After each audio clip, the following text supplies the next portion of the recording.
So halyards raise and lower sails. Sheets control them. Okay. So, And how do you know which one's which? so this one will raise the mainsail. And these are so cool. These are old. Here, I'll show you how this. I'll keep it rigged.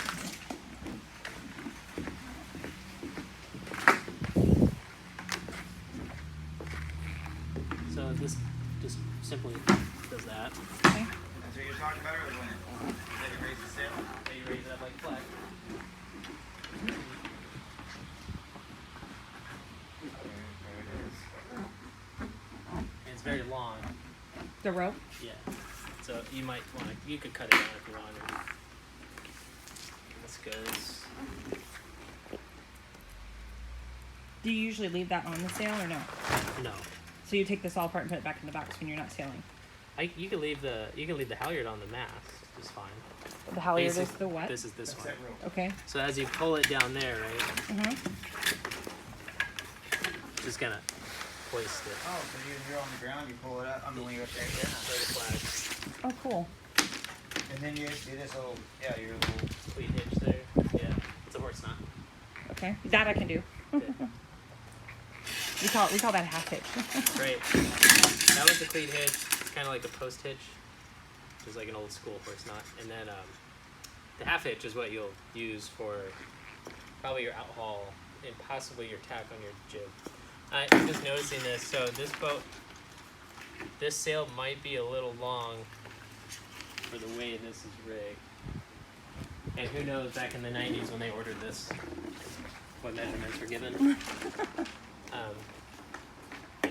Because that doesn't give you a lot of tension ability. But we'll see. It might be okay, but not great. I would say if you go for a new forestay, maybe on this front one, you cut it to exact length. So you have triangle, 90 degrees, and maybe it's a little forward, barely, like a couple of degrees. Because that way you can tighten up the ones that pull it back. Johnny, do you know what he's talking about? Oh, I got a whiteboard. Good. Whiteboard's good. Hey, let's do whiteboard. This is why Pay I put- attention. This is why I put this here. Let me make sure the markers work. Okay. Okay, right on. Let's see, let me grab one thing.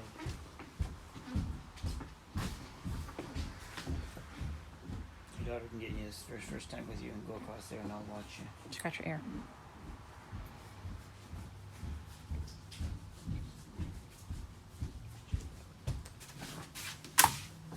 Let's see, so we'll just pretend.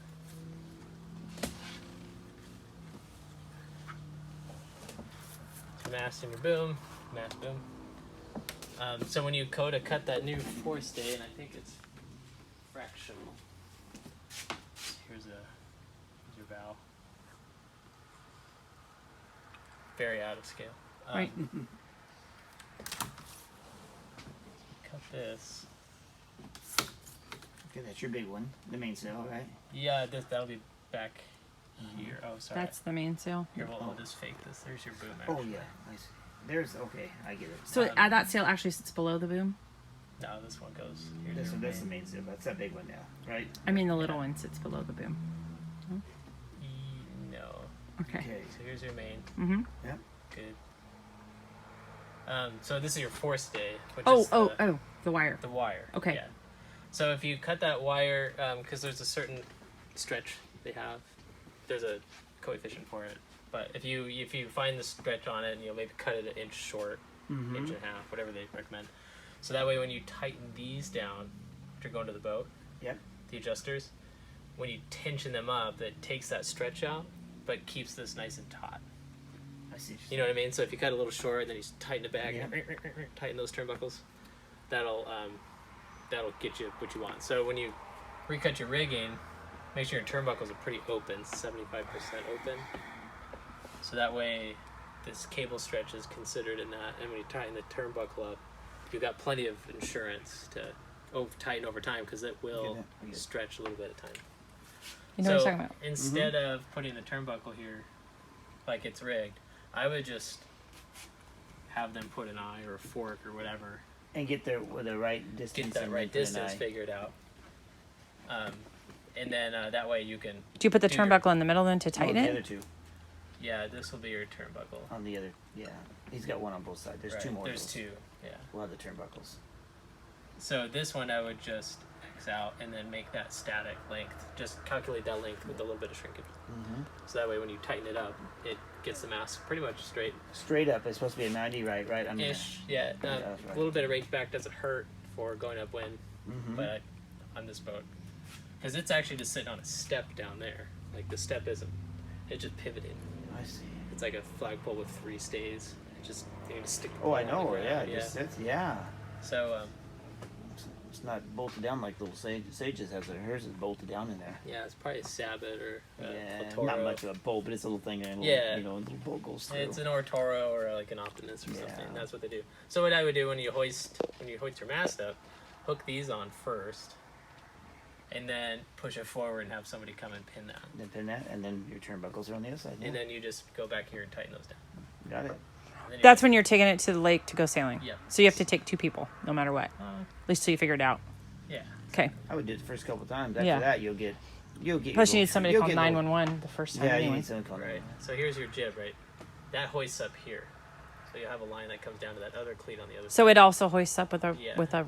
And the reason why I like taking this turnbuckle out here is because the tack of the jib over there on the sail, which was the way it was designed, is low. It's low. It goes through Yeah. that turnbuckle. Yeah. And my first hank Mm-hmm. is close to see that that. turnbuckle, which is a big loop, and that's kind of non. I saw it in there. Yeah, and I'll show you I the know. pieces that you could do that just swage on, and you won't have that problem. So yeah, that's not too hard. Maybe a little trick to figure that out, or just feeling it out, you know. And that's it. So your main sheet that controls your sails back here, wherever your boat is. Oh, I'm out of scale here. So your main sheet, which controls that sail, is probably back there, and that's what you have marked in your box. Oh, I see. You do? Yeah, it's not that ropes that go around. That thing hits you in the head, and it goes back and forth.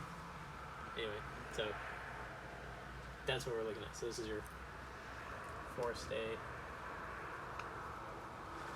and then you have your shroud.